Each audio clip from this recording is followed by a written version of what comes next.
আল্লাহর রসুল যেদিন জন্ম নেন তো ওই দিন আম্মা জান আমেনা কোলে নিয়ে কাঁদতেছিলেন।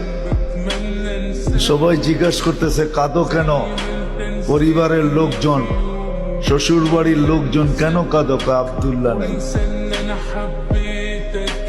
কেন? আব্দুল্লাহ থাকলে এতক্ষণে খেলনা চলে আসতো। আল্লাহ যেন কানে কানে বলতেছিলেন আমেনা কাঁদিস না, আব্দুল্লাহ খেলনা আনলে আর কোত্থেকে আনবে?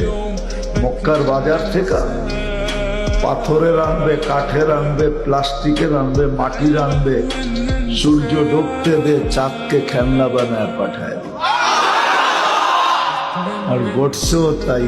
আবু তালেব বলে বিকালে যখন শোয়া দিছি, সূর্য ডুবার পরে যখন শোয়া দিছি চোখের উপরে, তো বাদাল কামরু আইয়াদনু, চাঁদ দ্রুত গতিতে নিচে নামতেছিল।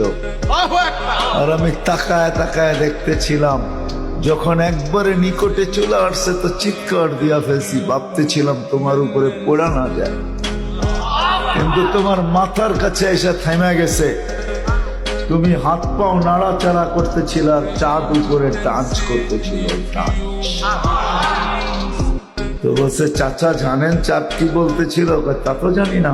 বলে আন্নাল কামারা ইউগান্নিনি ওয়া ইউহাকিনি ওয়া ইয়ামনাউনি মিনাল বুকা। চাঁদ আমাকে ছন্দ শুনাইতেছিল, কান্না থেকে বিরত রাখতেছিল। আমি যেন না কাঁদি, কাঁদলে আম্মার কষ্ট হবে। আল্লাহ চাঁদকে আমার সাথে খেলার জন্য খেলনা বানায় পাঠায়।